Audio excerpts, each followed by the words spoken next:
This is The Sports Life. Give it to Davidson. He'll go up the middle easily and score. Touchdown, Oregon. Touchdown, Jordan Davis. Back to pass. Blitz comes. Dump down. Fagan. Catch. 35. Running right. 40. Turns upfield. 50. 40. Down the right sideline. 30. 20. Might score. 10. 5. Touchdown. 64 yards. Caden Fagan to the house. And welcome into the Sports Life. Will Teeman here along with Dalton Shutter. A couple magic moments from last week, courtesy of Jerry Allen from Oregon, as the Ducks go into Happy Valley and pull out a big win. And Illinois bounces back big time against USC after getting kind of shellacked the week before at Indiana, courtesy of Brian Barnhart. Will Teeman here along with Dalton Shutter. And here we are with a brand new week and a brand new set of storylines. And one of them, Dalton, is going to be, we're going to salute a moment in time that connects Michigan State and Nebraska, courtesy of a tragedy. It's going to be a really special trip down the road to see what unites those two programs and that story there later on. But also, you mentioned Illinois bouncing back. How about the Illini recentering themselves? We're going to talk with Brian Barnhart, who you just heard from, to get a little bit more of a feel of what's going on with Illinois football. And also, don't look now, but the Terps are rolling there in Maryland, and we're going to have Matt Germack from the Testudo Times joining us to talk about what's working so well with the Terps. Well, what do we got here for our Sounds of the Week? Well, you also mentioned, and we heard a little bit of Jerry Allen, the voice of the Oregon Ducks, as Oregon, in double overtime, survives the whiteout at Happy Valley. In double overtime, it started with a touchdown for the Oregon Ducks that went to Gary Bryant Jr. on a pass from Dante Moore, and here's what it sounded like with Jerry Allen. Way out to the right. Benson goes right. Victorian Moore comes left. And back. And going to throw. Step up away from the rush. Throws it. Got him wide open at the 10. 2-yard line. Touchdown. Gary Bryant Jr. on the first offensive play. And how about Dante Moore escaping the rush? And he did, and the part that's interesting about this game, Dalton, Oregon was in control of the thing almost the whole way. But somehow Penn State gets 14 points in the fourth quarter to get this thing to overtime. But at the end of the day, the question is, could they finish it? And they couldn't, thanks to an interception that the Ducks were able to haul in double overtime after that touchdown. And once again, let's hear from Jerry Allen in the final call of that game at Penn State. Aller going to throw. Steps back. Swings it down. It is intercepted. Oregon pick. Ducks win. Ducks win. Interception by Dylan Payneman. That means Penn State can't answer the score, and Oregon has ended it with an interception in the second overtime. And they'll win it 30-24. And what a huge win for the Ducks, because obviously they're in title contention, and they're in contention to go to the college football playoffs. And a win like this is huge. Oh, absolutely. And I think it's a statement-type game. And boy, doesn't it your heart break a little bit on the other side for James Franklin. So close to having one of those big signature wins that somehow just keeps eluding them. But Penn State still has all their hopes in front of them as well throughout the course of this season. Another team that was in a little bit of trouble on the road, the Indiana Hoosiers. After shellacking Illinois, as we talked about, by 50, 60 points, they found themselves in trouble at Kinnick Stadium, where great teams go to die. Somehow the Hoosiers survive with this game-winning touchdown pass, as called by the voice of Indiana, Don Fisher. Here's the snap. Here's the throw. Catch is made. Hit a break. Down the middle of the field goes Surratt. Touchdown! And Indiana scores a 49-yard pass play and a break by Elijah Surratt that broke a tackle, and he takes it into the end zone. That was a huge win for Indiana. Great teams go there to die. That's Kinnick Stadium. It's just a graveyard for good football teams. Well, that was a big win for the Hoosiers, and they're just, I think everybody was going, okay, last year was maybe a fluke, and the schedule was just right, and they were just good enough. Well, they look like maybe they weren't a fluke, and they're still pretty good. Well, and it's amazing, too, because so many pieces are different, right? We gave so much credit to Curtis O'Rourke last year, like as quarterback. That's where so much of the success was. Then you insert Fernando Mendoza, and all of a sudden, you're seeing the same type of results. It might be something with this Curt Cignetti character. We'll just have to Google him and find out. You know he wins. We've heard. We've heard. Well, besides that, we mentioned Illinois gets back in the right spot with a bounce-back win against USC. We're going to hear from head coach Bret Bielema in just a moment. But first, let's go to the finish of that game because it was another game-winning drive by the Illini, something they've been pretty accustomed to in the last few years. But this time it ends on the foot of Illinois kicker Alano, who splits the uprights right here. Here's the call with Brian Barnhart. The snap, the hold, the kick, in the air, end over end, and it's good! It is good! Victory, Illinois! David Alano being mobbed by his teammates.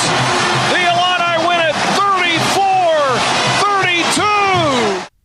Well, you kick a game-winning field goal with no time left. That's not a bad way to do it, but at the end of the day, you got to believe, at least you get the feeling like this Illinois football team it's sort of the real deal. It may not be as good as Ohio State or Oregon or Penn State, but they're pretty good.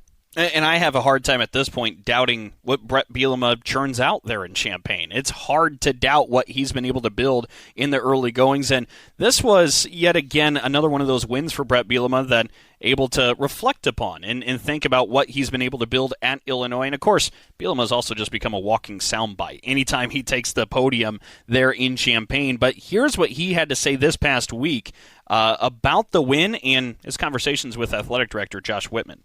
I tell Josh all the time he's getting a good bargain, right? Like I'd say that because there's one area that I think I've dramatically improved. It's how to win games. And when I was in the NFL, there's a very big stat about one possession games in the NFL is even way higher than college football, right? And so you really had to get good at those end of half, end of game, situational football things. So I think if you asked our guys, we practice them a lot. We take a lot of pride in it as coaches. I think you would ask my coaches, I demand a lot of them in those areas. And players take a lot of pride in it. I think Luke's a walking example of it.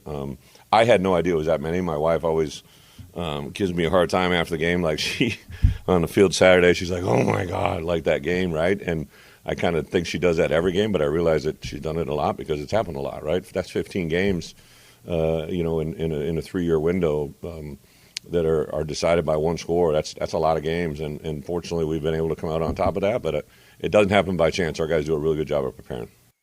Bret Bielema, the head coach at Illinois. Me and you talked about this when they hired him as the head coach. He's an Illini native. He's from the state. He's changed. He got humbled. I think he's more grounded. And you never know until you know, but I just think they made the perfect hire.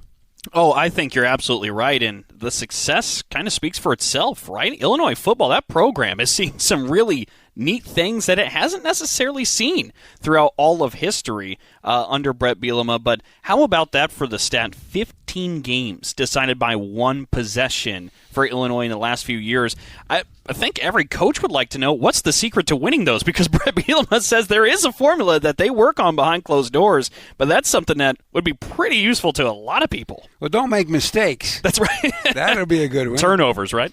And they're trying to get into the double-digit win column for the second straight year, which has never, ever happened before. Hey, don't forget auto owners insurance, simple human sense. Ask your independent agent if auto owners make sense for you. Well, when Dalton and I come back with more of the Sports Life, we're going to talk about Illinois football in just a moment. Oh, yeah. Hey, Dad. Did you get a new haircut or something? A new shirt? You're looking good. What happened? A little fender bender. How little? A few days in the shop little. But thanks to Mom and our agent, we've already submitted a claim and can track the status right from the app. Auto owners pays what they owe without any hassle. Sounds like simple human sense. I'm fine, by the way. Oh, yeah, I was going to ask. Ask your independent agent if auto owners make sense for you. Every kid deserves a chance to feel safe, to have their own bed, to be loved and cared for. That's why I love my foster parents. They make me feel like part of the family. Raise hope and foster dreams for one of 13,000 Michigan children in foster care. Visit michigan.gov/hope for a home or call 855-MICH-KIDS. That's 855-MICH-KIDS. Sponsored by the Michigan Department of Health and Human Services and the Michigan Association of Broadcasters. Do you hear that? That's the sound of uncertainty lurking under your hood. You know the feeling. I know I do. That sudden sinking sensation when you see a check engine light or your car unexpectedly breaks down and you're faced with sky-high repair bills. It's time to shield against unexpected repairs with CarShield. CarShield is America's most trusted auto protection company and has an A rating with the Better Business Bureau. Don't let the fear of a breakdown keep you up at night. Trust the Shield, CarShield, and say goodbye to terrifying repair bills and hello to peace of mind. Your plan also comes with 24/7 roadside assistance, courtesy towing, rental car options, and so much more. Don't wait till it's too late. Call CarShield now before a breakdown. Protect your wallet. Protect your car with CarShield. Get our best protection ever. Call now. You'll thank me later. 800-965-1292. 800-965-1292. That's 800-965-1292. We'll be back with more in a moment. This is The Sports Life.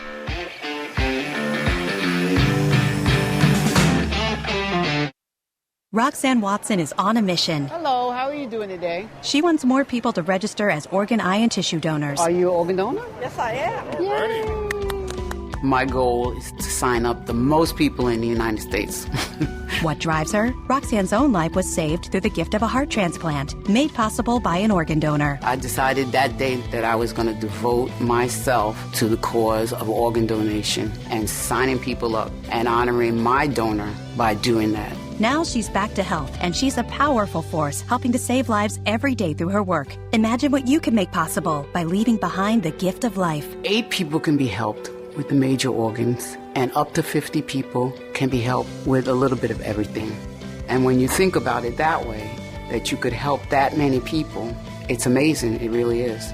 Learn more and sign up as an organ, eye, and tissue donor. Go to organdonor.gov. A message from the U.S. Department of Health and Human Services, Health Resources and Services Administration.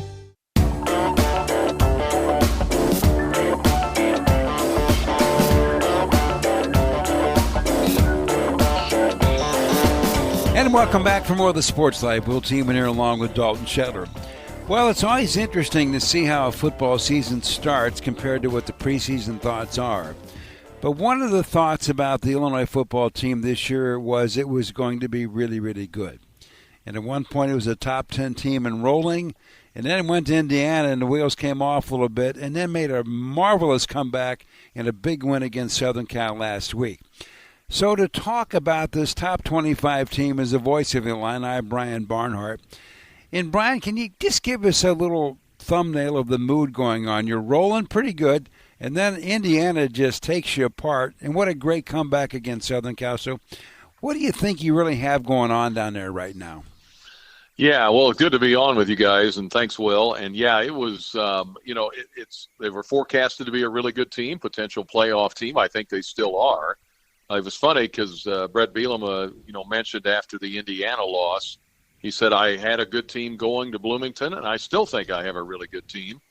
And then they worked really hard during the week, and as you said, able to beat USC on the last-second field goal.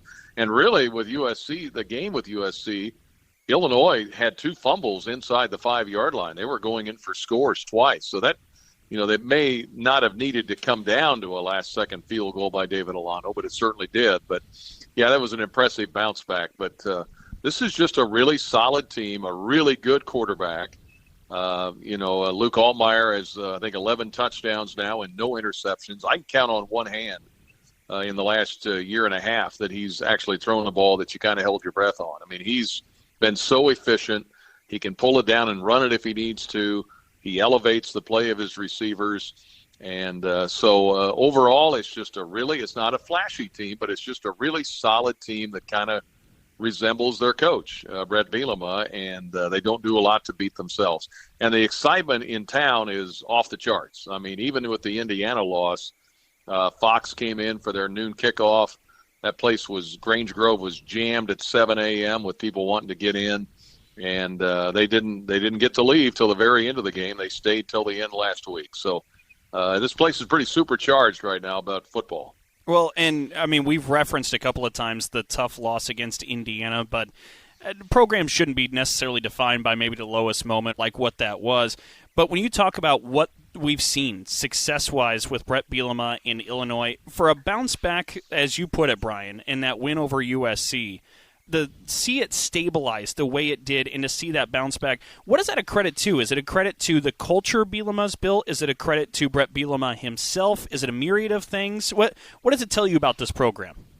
Yeah, well, I think, Dalton, it's all of the above, frankly. I mean, he built this, he came in, he and Josh Whitman, when he came in 5 years ago, talked about sustained success. That's just something we hadn't had at Illinois very often. We had a lot of, an occasional Rose Bowl or Sugar Bowl or whatever, and then it would fall back to, down to a 500 or worse record, in some years winning 1 or 2, 3 games.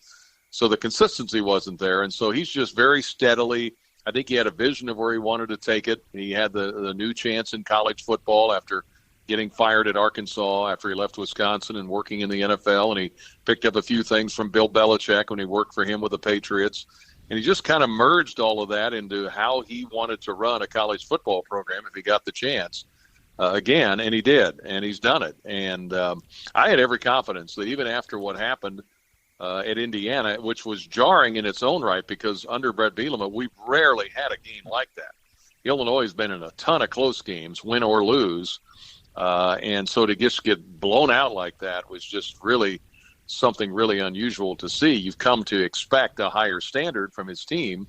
And then what they did during the course of the week preparing for USC, wanting to basically burn the tape and forget about it, but also learn from it. And the combination of the two, and they, people have told me that follow the game, that understand it a lot better. It looked like they said they simplified things up front, and they just had a much better attack against USC, running it at the Trojans, especially late when they drove for the game-winning field goal. So I think it's a real credit to the staff and the way they handle things. He's got a great staff around him. He's got continuity with Barry Lunney and Aaron Henry as the defensive and offensive coordinators. And so they're among the longest tenured in the Big Ten, believe it or not. And so I think that consistency and that stability, it just lends itself to the result that you got last week after a really, frankly, a disaster over there at Indiana. Well, Brian, with such great expectations, in terms of the fan base, what are they really expecting this team to be at the end? I mean, is there a sort of a plateau they've set for them, and if you don't get there, they'll be disappointed? Well, I think the expectations, and this built over the spring and summer, Will, when they beat South Carolina in the bowl game. I mean, beating an SEC team of that caliber, who was considered an outside shot at the playoffs last year, to do that just created a buzz in season ticket sales. And, the students, I think they sold 10 or 11,000 student season tickets, which is just unheard of, in history for Illinois for that. And so that's been a buzz. I think the expectations rose considerably as we got closer to the start of the season. And then with those 3 wins, of course, it got really high. The team was ranked, 8th or 9th, I guess, depending on which poll you were in. I think a lot of fans were in the unusual situation of saying, man, if we only go 8-4, that might be kind of disappointing. I mean, that's how high it had reached. And they've still got some hurdles to clear, including the Purdue game this week, and then Ohio State's coming in on the 11th here to Champaign. So, and then they still got to go to Washington yet. So they've still got some hurdles to clear. But I think as the season goes on, if they can be in contention for a potential playoff spot, if they can do that, obviously that would create a lot of excitement. But even having an 8-9 win season, they've never had back-to-back, I don't think, 10-win seasons. That would be really something to a great accomplishment, regardless of how it shakes out. But and you know the area pretty well, Will. I mean, basketball here in Illinois, the fans are much more demanding. I mean, you better win 20 games. You better be in the NCAA tournament. Football, they've been a little more forgiving over the years. But when football is going good, this place just pops with excitement. I mean, they fall in love with the football team really fast if it's a good one. And they've got a really good one, so they're in love with them right now. Well, and I think even neutral fans can fall in love with Luke Altmaier. I mean, you talked about him earlier, the efficiency, the accuracy, it's off the charts. And he was named Big Ten Co-Offensive Player of the Week this past week. He engineered his 6th game-winning drive in the final minute of the last 3 seasons. The 6-1 in the last 3 years. That's the best in the country. And he became the first Big Ten player to get a rushing touchdown, passing touchdown, and receiving touchdown in a Big Ten game since 2011. This guy just seems like a gamer and an all-around football player. What can you tell us about Luke Altmaier that makes him so special? Well, he's just he's grown a lot in 2 years. When he first came, I don't think he quite had the same confidence. He may have inwardly had it, but you didn't see it. And when you think about it, I think he's a captain this year for the first time. It just shows you how much he's grown, how much his teammates have come to respect him, and his voice and how confident he is, and his leadership on and off the field. He's grown into the role of a big-time Big Ten quarterback, and I think his guys feed off of that. I think we see Pat Bryant playing with the Broncos these days. I mean, I think he really elevated his level of play. They helped each other, and I think he's doing the same for guys like Hank Beatty and Colin Dixon and other receivers on this team, because if you're out there, and I've never been a receiver, but I'm guessing if you run a route and you want that quarterback to put it right where it needs to be, Luke can do that. And I think that just, it just builds on itself day by day in practice and in games, the confidence that they have in him and he in them. And Brett Bielema mentioned it after the game the other day. He said, hey, when Luke gave me that nod going out there with 1:50 to go in the game and down a point, that he can get us down the field. And that's all I needed to see, just the nod of his head that I'm ready, we'll get it done. And that's he's just really confident and really good at what he does right now. Well, Brian, you got Purdue in West Lafayette coming up this weekend. Then you host Ohio State. Then you go to Washington. You get Rutgers and Maryland at home. Maryland, a surprise team at the moment. Then you go to Wisconsin. Then you host Northwestern to wrap it up.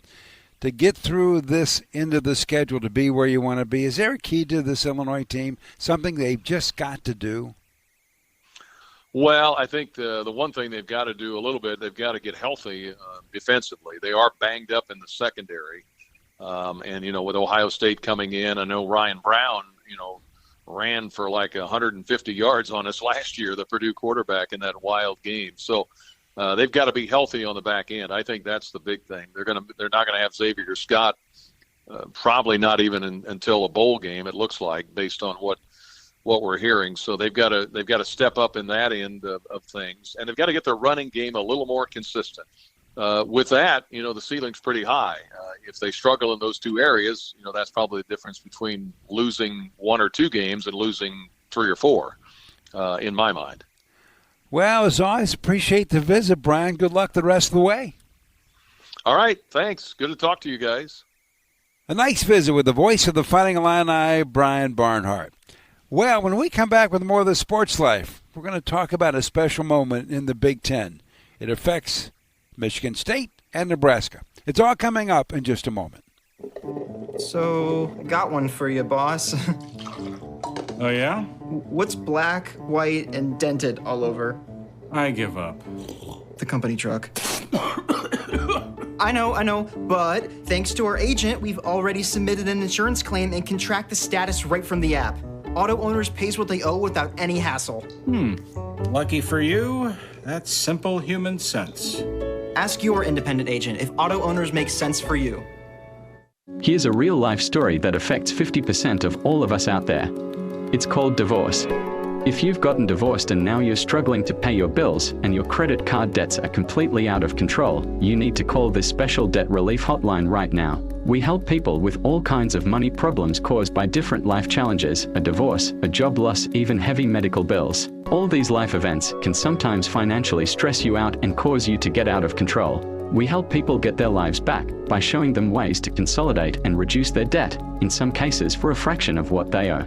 If your credit card balances are more than $10,000, call us and learn how to reduce your credit card bills and monthly payments now. Here's our number. Paid for by Debt.com. Call now, 800-810-1584, 800-810-1584, 800-810-1584. That's 800-810-1584. That ought to do it. Totally energy efficient. Oh, no, not again. This time, we're getting help. Ladies and gentlemen, it's the battle of energy efficiency improvements. In this corner, Mr. I can save money and do it on my own. And in this corner, Miss Let's Get It Done Right with some help. Fight! Or you could just go to avoidenergydrama.com. From sealing your home to helpful loan options, you'll find all the tips and tools you need to stop wasting energy and stay comfortable. Avoidenergydrama.com. Brought to you by Michigan Saves. We'll be back with more in a moment. This is The Sports Life.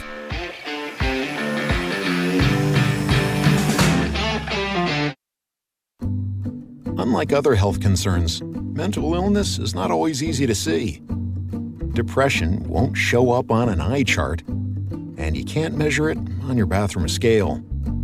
Sorting out a mental health concern is not something to attempt on your own.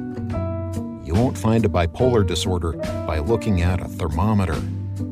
Like many other health conditions, help for mental illness takes professional diagnosis and treatment. Anxiety won't just go away under a stick-on bandage. So the sooner you seek treatment, the better. If you or a loved one has a mental health concern, don't go it alone. Find out what to do. For 24-hour free and confidential information and treatment referral, call 1-800-662-HELP. Learn more at samhsa.gov/support. That's samhsa.gov/support.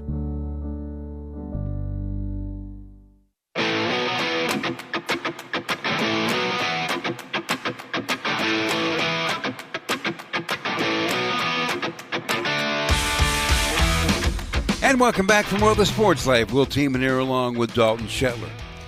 Well, today's cover story is one that deals with shock, with personal devastation, the coming together of people and institutions, and a celebration of life, all due to a tragic accident on July 23rd, 2016. Certainly a pall over these media days as two Big Ten student athletes, one current and one former, were killed in an accident very late on Saturday night in Wisconsin. The two athletes, Nebraska punter Sam Foltz, along with former Michigan State punter Mike Sadler, they were riding in a car that was being driven by Sadler. They had been attending a kicking camp in Wisconsin. There was a bad storm. The car skidded off the road and hit a tree. Both Sadler and Foltz were killed. That was Dave Refson, as the Big Ten Network was beginning its coverage of the 2016 Big Ten Media Days with that somber announcement. With the passing of Michael Sadler of Michigan State, a two-time All-American punter, and Sam Foltz from the University of Nebraska, the reigning Big Ten Punter of the Year, an instant bond was formed between the two universities. We are reminded of this moment in time as this weekend, Michigan State will visit Lincoln to play Nebraska. Aside from being outstanding punters, Michael Sadler, who was 24 and getting ready to attend Stanford Law School, and Sam Foltz, age 22, who was getting ready for his final season with his Cornhuskers, were both larger-than-life individuals, which prompted this reaction from then Big Ten Commissioner Jim Delaney and then Executive Director of the College Football Playoffs, Bill Hancock, at the 2016 Big Ten Media Days. Before I get started in my comments, it's incumbent upon me to simply mention that the obvious: life is fragile. We lost Sam and Mike this week. Major loss of life has impacted everybody. Each one of our conferences, we met yesterday with our athletic directors and faculty and coaches. And so it's on everybody's minds. It's on my mind. And I just want to be clear that hearts are broken and our prayers and thoughts are with Mike and Sam and their families. First of all, I want to offer our condolences to Nebraska and Michigan State, and also to the families of Sam and Mike. From what I know, have heard of them, each of those young men represent the sons that all of us always wanted. I want to talk just a minute about that. From personal experience, I know that those families have a long road ahead of them, and I'm heartbroken for them. But what I have heard about them, I know that they will face the journey with determination and grace and faith. I personally know that their path will include many ups and downs, but waiting at the end of that path for them is a miracle of joy and hope.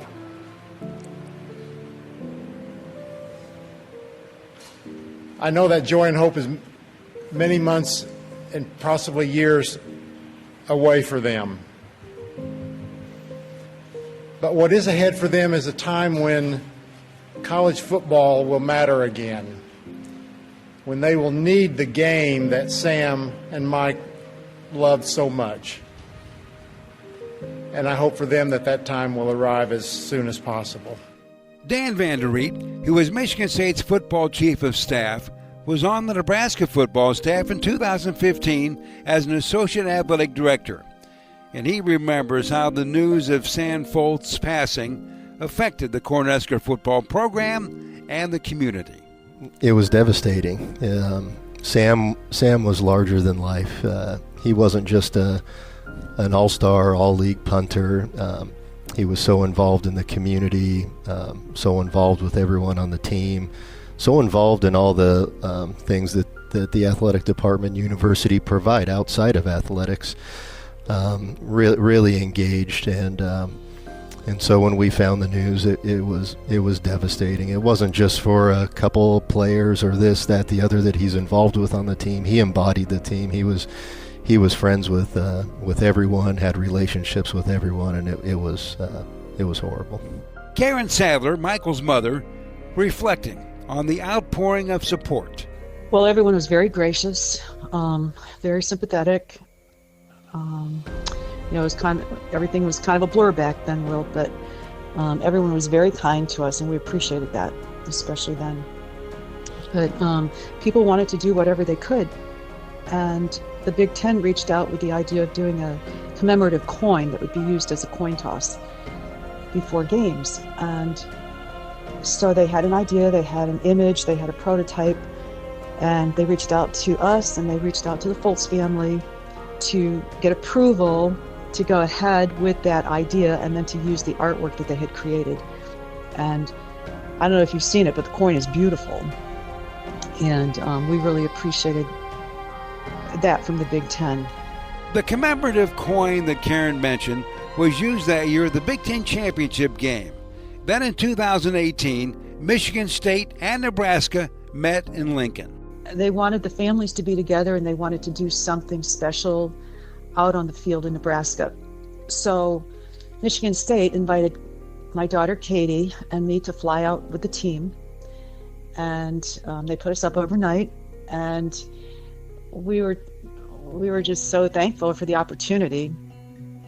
We were met by the Foltz family when we got there, and we went over to University of Nebraska. We went out, the athletic director met us when we got there, took us out on the field, explained what was going to be happening in the next day. And nobody could have been nicer. Everyone was very welcoming, very gracious. So the next day, I think it was a noon start game, and it was cold. It was really cold. But we were all bundled up, and we got out there on the field, and it was just before the game began, and they had laid roses down at the 3 and the 6, right? And they brought the players who had been warming up out on the field all over to a huddle in the center of the field with me and Katie and the Foltz family, and both coaches said a few words.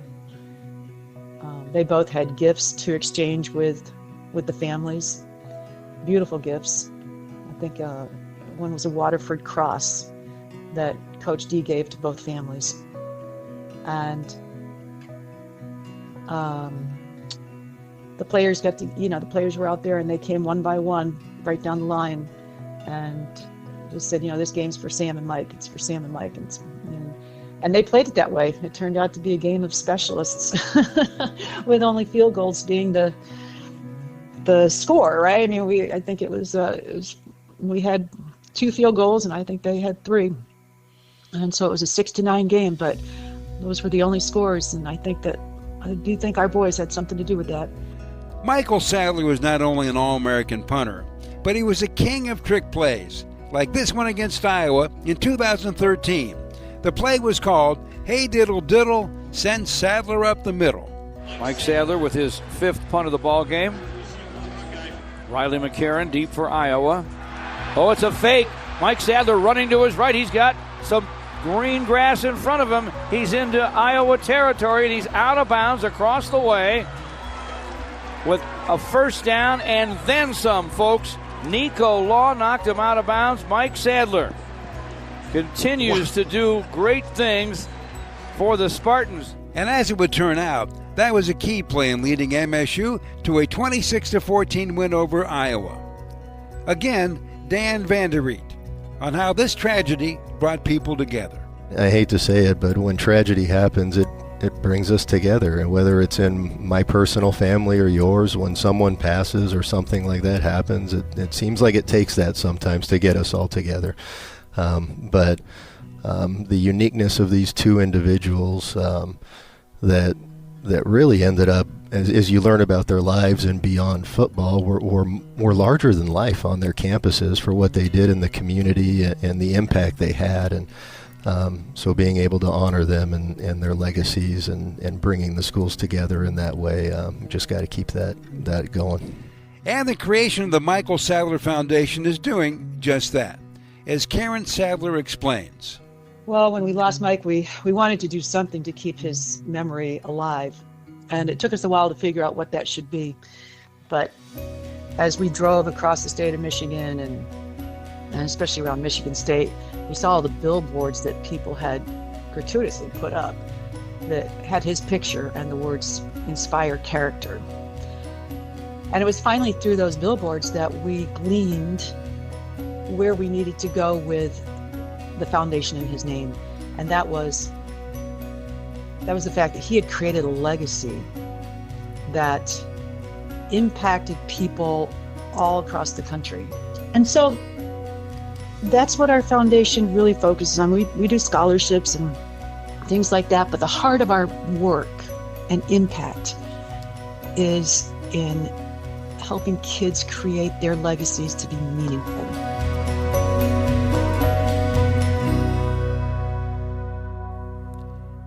Back with more of the Sports Life in just a moment. Oh, yeah. Hey, Dad. Did you get a new haircut or something? A new shirt? You're looking good. What happened? A little fender bender? How little? A few days in the shop little. But thanks to Mom and our agent, we've already submitted a claim and can track the status right from the app. Auto owners pays what they owe without any hassle. Sounds like simple human sense. I'm fine, by the way. Oh, yeah, I was gonna ask. Ask your independent agent if auto owners make sense for you. So I graduated last year and got a job. Sweet!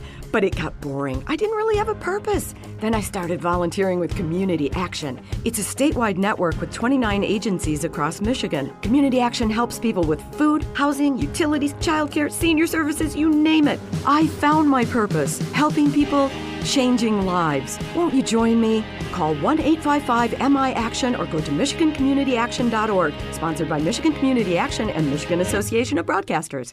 This is a potter's field. When people can't pay for their funerals, they are buried here. It is a lonely, desolate place, littered with unmarked headstones. No one visits. No one leaves flowers. But it doesn't have to be that way. For as low as $1 a day, you can ensure your family will have the money to pay your funeral expenses. We offer burial insurance plans that pay up to $30,000. Considering the average funeral costs more than $10,000, that's peace of mind for your family. There are no medical exams, your rates won't increase, and your policy cannot be canceled as long as you make your premium payments. Call now to get approved in minutes and ensure your final resting place is more than just a pauper's grave in a potter's field. 800-562-2407. 800-562-2407. 800-562-2407. That's 800-562-2407. Paid for by Final Expense Direct. We'll be back with more in a moment. This is The Sports Life.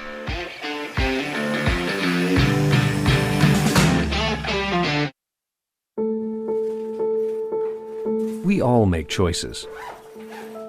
When it comes to alcohol, kids make choices whether to drink or not. Bye, Dad. Bye-bye. Remember, I'm going to Alex's party tonight and sleeping over. Hey, have a seat for a second. Remind me about that party again? Alex is just... And adults make choices whether to talk about it. That's true of parents and every other trusted adult in a kid's life. Kids want to know our expectations when it comes to alcohol and other drugs. They want guidance and honest answers to their questions. And it makes a difference when the message is consistent and part of everyday conversations. So talk with your kids and help lead them on a positive path. Because when you talk, they hear you. For more information about talking with your kids about underage use of alcohol and other drugs, visit underagedrinking.samhsa.gov.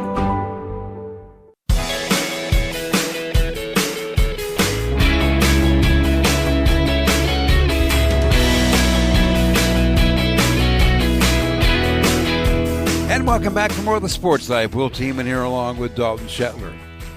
Well, if there has been a surprise so far in the Big Ten, it has got to be the Maryland football team. Not that they started off fast, because they've done that before, but they've had this tendency in recent times to sort of fade a little bit during Big Ten play. Well, they got through the non-conference in great shape. Then they went to Madison, where not a lot of people have won. They took care of the Badgers 27-10, and here we sit, heading into another game coming up for the Terps, and they have yet to lose a game. So what is going on with these guys? Well, we've asked Matt Germack from Testudo Times to join us. And, Matt, thanks for joining the show.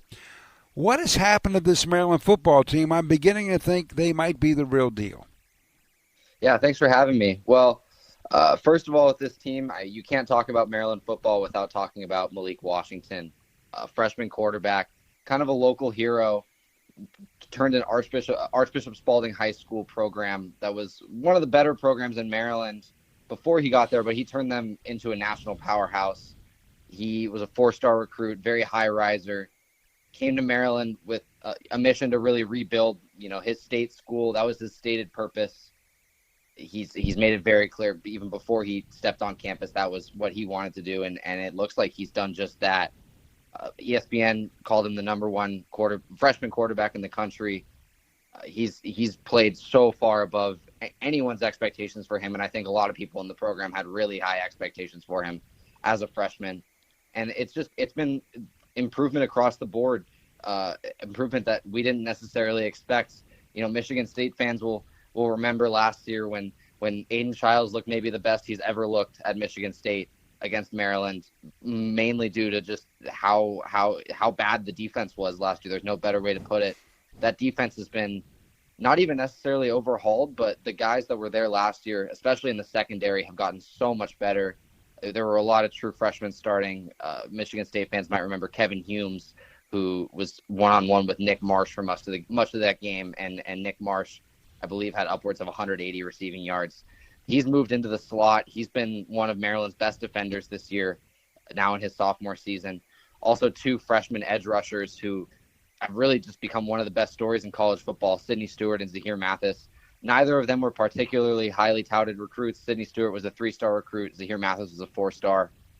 You don't see edge rushers come in as freshmen and make big splashes very often. You expect it from guys like Dylan Stewart, Jadeveon Clowney, the really, really highly touted recruits. But these two have had combined 6.5 sacks, combined 11 tackles for loss in these first 4 games. And going into Wisconsin, we thought that may have been just a product of the opponents they were playing. But you got to Camp Randall. It's a loud stadium. It's a big environment against by far Maryland's best opponent yet. The very first drive of the game, Zahir Mathis blocks a field goal. Second drive of the game, Sidney Stewart has a really crucial sack on Danny O'Neal. It was probably both of their best games.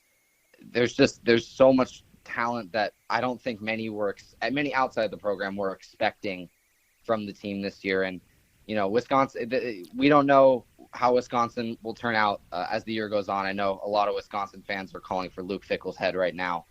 That may have been more of a product of Wisconsin than Maryland, but for what it's worth, I don't think Maryland even looked like they pulled off an upset at Wisconsin. They looked like the far better team, which is something that no one was expecting going into that game. Well, and Matt, you've sung the praises of Malik Washington as a freshman quarterback, and it's interesting because as you talk about narratives, I think one was put together about Maryland football under Mike Locksley that the success was all to Taulia Tagovailoa. Not so much Mike Locksley, and kind of the sports fan like divvying up credit and giving it to one person like sports fans often do. But now that you see Malik Washington come in as a freshman and emerge the way he has, is maybe there a new narrative on the brink of maybe Mike Locksley's a bit of a quarterback whisperer? I don't think maybe necessarily a quarterback whisperer. They brought in Pep Hamilton as offensive coordinator. I think he's had a massive impact on Malik Washington.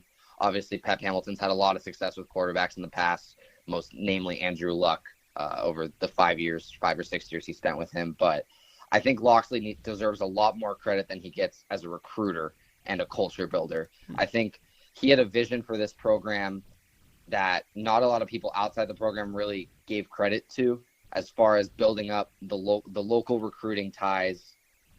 The DMV is such a hotbed for high school recruiting. There's so many guys that Maryland's in the fight for, but just, comes just short of getting those big names from their backyard. I mean, talk about guys like Caleb Williams, Dylan Stewart, I mentioned earlier, was from Washington, D.C. Guys that Maryland's been in on but just hasn't been able to pull off. It really looks like Locksley's vision is coming to manifest this year. We see a lot. I mean, Maryland has one of the most productive freshman classes in the country, which is something you don't expect from a school like Maryland. And with number 2 player in the country next season, our next recruiting class, Zion Ely, is committed to Maryland. It doesn't sound like he's going anywhere. He's said he shut down his recruitment. That's not a flip play like someone like Jordan Seaton, who really used Maryland as leverage for to go to Colorado. I think Locksley deserves a lot more credit as a culture builder and a recruiter than he gets. There were a lot of calls for him to be fired over the last few years, I think, just because people didn't see what he was building. And I think this year people are finally starting to see that. You see a really close-knit locker room. Our press conference yesterday with the team, we had Octavian Smith Jr., wide receiver, talk about the brothers keeper culture that he's created and a lot of traditions within the locker room that he's created to really bring that team together, which is just so important at the college level. I think he deserves a lot more credit than he gets, but it's because of the recruiting aspect more than the quarterback aspect. But he also deserves a lot of credit for bringing in Pep Hamilton and being one of the more well-connected coaches in the country. He got one of the bigger names that people know as a coach as offensive coordinator, and then Ted Monachino has been a phenomenal defensive coordinator this season. They brought him in. He was North Carolina's defensive line coach. He's popped around at both the NFL and college levels for a while. I think Locksley deserves a lot of credit for building that up. Well, Matt, another group that probably deserves some credit. You talked about him building culture. You've talked about all the young players that played last season for Maryland. The administration, they should get some credit, too, for buying into the vision and staying with him, because that is, as you know, that is not happening everywhere. Well, that's interesting you say that, because Maryland's athletic director actually left this past offseason for SMU following a pretty tumultuous March Madness run. Diehard college basketball fans might remember the Kevin Willard saga, where Maryland made it to the Sweet 16, and the story leading up to Maryland making the Sweet 16 wasn't their phenomenal starting lineup or Derek Queen's buzzer beater against Colorado State. It was whether Kevin Willard was going to leave for Villanova or not. And Damon Evans, the athletic director, ended up also leaving in that saga. But in came Jim Smith, who's Maryland's new athletic director, and I think he deserves a lot of credit for the revenue building that he's already kind of showing at Maryland with in the new revenue share era. he has a long history of doing that. He worked with Arthur Blank's sports group for a while. He was one of the main architects or the visionaries behind Mercedes-Benz Stadium, which is the Falcons' massive complex down in Atlanta, which isn't just a football facility. It's a year-round 24/7 event center. He was also one of the visionaries behind Atlanta's MLS team, which he helped create.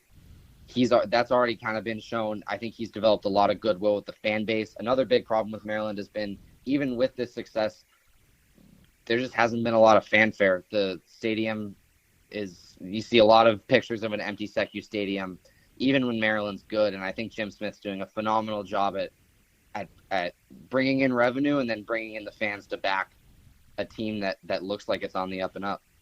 Well, there's no doubt this team is that on the up and up, but one game at a time, as we always say, right? So up next is Washington. So what do the Terps have to do to keep this thing going?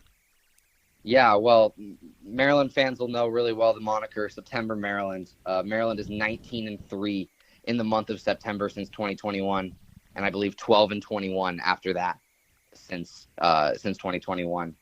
Washington is definitely going to be the best opponent Maryland has faced so far this year. Jonah Coleman being one of the best running backs in the league. I think this is going to be a really good test of Maryland's defense to see if they can slow down the run, attack Washington at what its game plan is, force them to play left-handed. And, the offense just has to play complementary football. But I don't think anyone was expecting Maryland to be able to put up the points that it has so far this year. The defense, people thought if Maryland was going to come anywhere close to a bowl game, which I certainly didn't think they were going to this year, but now they're only 2 wins away from that. It was going to have to be the defense carrying them, and I think this is going to be the best test. Well, Matt, good luck with that one, because all these games one at a time, but you got Washington, then you're hosting Nebraska, then you're going to UCLA, so I'm guessing you're going to be favored in all three of those. So appreciate the chat. Talk to you soon. Yeah, thank you for having me. So there you go, some of the thoughts of Matt Germack from the Testudo Times, talking about the surprise team maybe in the Big Ten so far, Maryland. Well, when we come back with more of the Sports Life, our parting shots in just a moment. So, got one for you, boss. Oh, yeah? What's black, white, and dented all over? I give up. The company truck. I know, but thanks to our agent, we've already submitted an insurance claim and can track the status right from the app. Auto owners pays what they owe without any hassle. Lucky for you, that's simple human sense. Ask your independent agent if auto owners make sense for you. So I graduated last year and got a job. Sweet! But it got boring. I didn't really have a purpose. Then I started volunteering with Community Action. It's a statewide network with 29 agencies across Michigan. Community Action helps people with food, housing, utilities, childcare, senior services, you name it. I found my purpose, helping people, changing lives. Won't you join me? Call 1-855-MI-ACTION or go to MichiganCommunityAction.org. Sponsored by Michigan Community Action and Michigan Association of Broadcasters. If you have diabetes, listen up. If you have insurance, you can qualify for a continuous glucose monitor. With a CGM, you can continuously track your levels and trends and spend more time in range, significantly lowering your A1C. More importantly, a CGM eliminates the one thing most people with diabetes hate: painful finger sticks. Order your new continuous glucose monitor today. If you use insulin and if you've seen your diabetes care provider within the last 6 months, you may qualify for your own CGM right now. We'll do all the insurance paperwork and deliver your new CGM at little or no out-of-pocket cost to you. Medicare and most insurances will cover your CGM, so don't wait. Have your insurance handy and call the Aptiva Medical CGM Health Hotline right now. 800-948-6912. 800-948-6912. 800-948-6912. That's 800-948-6912. We'll be back with more in a moment. This is the Sports Life.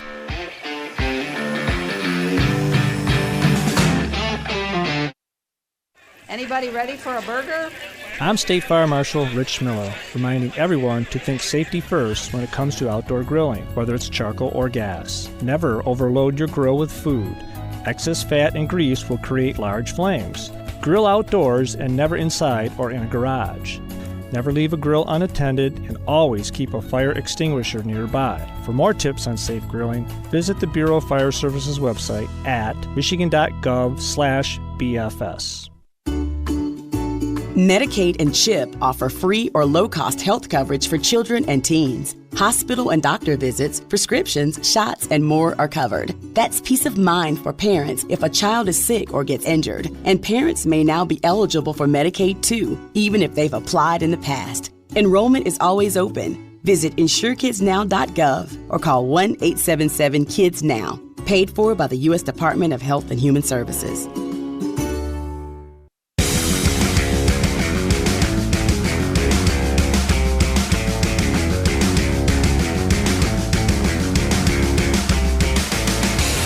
And welcome back for more of the Sports Life. Will Teeman here along with Dalton Shetler.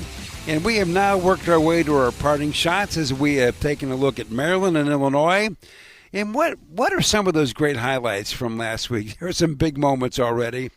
And the touching story about what binds Michigan State and Nebraska football. So, with that, what do you got for parting shots? Well, for my parting shot, I wanted to really take a look at the Big Ten Conference as a whole because, look, it feels like every year we have the classic debate of which conference is better? Is it the Big Ten? Is it the SEC when it comes to football? And for a long period of time, the SEC, it feels like kind of had the edge, and I think that's fair to say. Of course, the Big Ten, though, does have the last two national champions in Ohio State and Michigan. But when you look this year at what the Big Ten's been able to do, with Ohio State number one in the country and a big win to kick off the year against maybe the best team out of the SEC, Texas. That's as far as we have evidence, they are the best SEC team right now. Second ranked is Oregon. You also have Penn State 7, Indiana 8. So half of the top 8 in the country reside in the Big Ten Conference. And I think that's one of those things, Will, we're also seeing, besides the top perform at such a high level from the Big Ten Conference, the middle of the pack of the Big Ten feels like this year in particular has gotten a tick up in improvement. When you look across at teams like Maryland, who we talked about earlier today, when you look at teams like Washington, when you look at Iowa, to give Indiana a game like that, the middle of the pack has elevated its game as well. And I think this year, without a shadow of a doubt, as of right now, I would say the Big Ten is the best conference in the country. I think you'd have a hard time arguing that, even if you're an SEC defendant. Well, I'm not, so I won't. How about that? I agree with you, though. I always kind of look at this time of the year as we get ready. We're approaching the halfway point. But some things haven't changed. Ohio State, Oregon, Penn State are still the big three. Yep. But you mentioned the middle of the pack. What is going on with Maryland? 4-0. Washington, a total rebuild last year, 3-1. And maybe the biggest surprise, though, is UCLA. Oh, in the other way. I mean, they're 0-4 right now. They keep firing coaches. And nobody thought they were going to win the Big Ten, but I don't think anybody thought this was going to happen. At the end of the day, you never know, and that's what they always say, Dalton. That's why you play the game. And if you take a look at that UCLA schedule, you mentioned, Will, they're 0-4. This weekend, they have Penn State. After that, they go to East Lansing and play Michigan State. Then they have Maryland, who we've already talked about how well the Terps are playing. Then they have Indiana. Then it's Nebraska. After that, Ohio State. Next, Washington. After that, they finish the year against USC. We're looking at a real possibility, Will, and I hate to say this because we're not necessarily a negative program, but 0-12 looks almost likely for UCLA at this point. Well, here's the good news. The next coach can only get better. That's right. Right? That's true. So that's a wrap for our show for this week. We always appreciate everybody tuning in. And we should also note that you can find us wherever you find your podcast, like SoundCloud, Spotify, and Apple. And make sure to check us out and hit subscribe. As always, thanks to the Big Ten Network. The Sports Life is produced by Dalton Shetler. Our executive producer is Wendy Hart. So on behalf of Dalton Shetler, I'm Will Teeman, and thanks for your time.